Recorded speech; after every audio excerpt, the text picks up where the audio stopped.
they said. And now who are they? Nobody know their name. And nobody know even their number, because there's an argument about the number. Why didn't Allah tell me the name? And why didn't Allah tell me the number?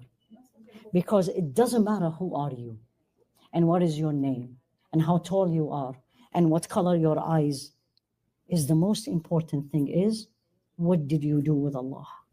Because what he described here is neither their name or their family or where they grew up. We don't even know where is the cave. I mean, people say it's this place and this place. Nobody knows. And most of the scholars tells you, don't say anything, you don't have a proof. Some says it's in Jordan, some says it's in Palestine, some says it's in Egypt. We don't know. You know why? It doesn't matter. Because the location is not the issue. For example, Allah puts me here. Does it really matter I am in Irvine? No, he's not going to tell me I put you in Irvine. He's going to tell me, what did you do when I put you in Irvine or I put you in any state or any place? أول فتية إلى الكهف. Why? They were young people, right? And they say they were either Christians or before Christianity. But for sure it is after Judaism, because I'm going to tell you why. What did they do? They were living like you and me in a city. And the city was run by a king. And the king was strong and might. And he wants everyone to believe in Allah, but also they have to worship idols. No, idols. These young people. And this applies to all of us. We're living in a non-Muslim country. People around us not worship what we worship. How many of us are fitya? How many of us are those people? Immediately they said, we're not going to do it. They talked to Allah. فَقَالُوا رَبَّنَا. First they talked to Allah. آتِنَا مِن لَدُنْكَ رَحْمَةً وَهَيِّئْ لَنَا مِنْ أَمْرِنَا رَشَدًا. They are talking to Allah. They left their city, not their friends, not their neighbor, not the social media. You really have to think, when Allah gives you a story, how can it apply on me when I'm living here? I'm not living at that time. But there is influences. They were influenced or they were exposed to influences. I have the same exposure, but they have different names, right? They have a king. They had a king who pushed them to disobey Allah. I don't have a king who pushed me to disobey Allah, but I have so many influences called social media, called friends, called society, called culture, and called me. Because sometimes when I'm alone and none of these are there, I still disobey Allah. It's me. So the influences are every time, everywhere, at time of Rasul alayhi salatu wasalam, before and after. What did they do?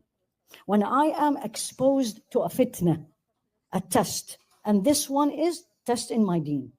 Don't pray. When we go home, we'll pray. Don't pray in the school. Everybody will look at you. Don't pray at work.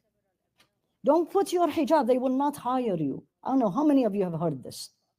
What did they say? رَبَّنَا آتِنَا مِن لَدُنْكَ رَحْمَةً. They turn to Allah and says, Ya Allah, shower on us your loving mercy. وَهَيِّئْ لَنَا مِنْ أَمْرِنَا رَشَدًا. Make it easy for us. Guide us. They didn't say, I can do it. I planned it. Or no, I'm not going to be different. Look at everybody. Why I want to be different? No. They know it is difficult. They know it's a challenge. Turn to Allah and says, Ya Allah, guide me. Ya Allah, show me. How many of us, when we are tested in our deen, when I am in that gathering, or those friends, and everyone or majority are doing things I know it's not pleasing to Allah. It's Maghrib time, very few, if any, got up and prayed. And now I'm the only one. Should I get up? Or everybody will look at me and they say, oh, look at her. And when they were in this, they turned to Allah and they said, guide us.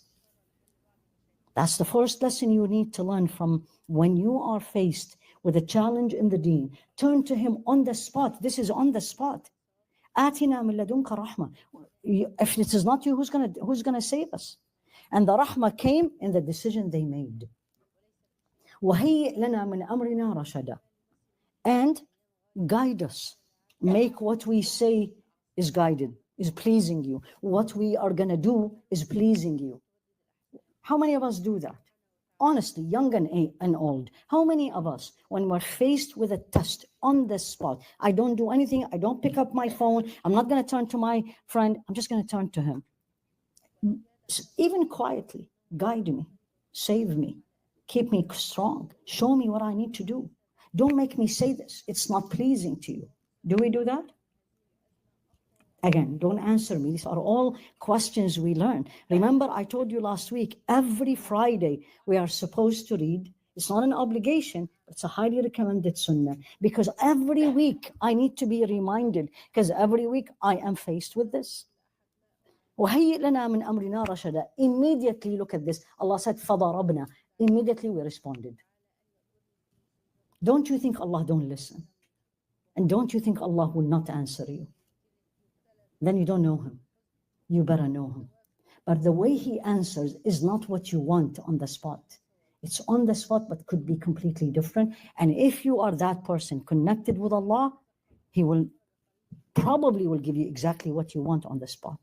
Immediately Allah said, ضَرَبْنَا عَلَىٰ أَذَانِهِمْ فِي الْكَهْفِ سِنِينَ عَدَدًا. We made them not hear anything. It's again a figure of speech. Why?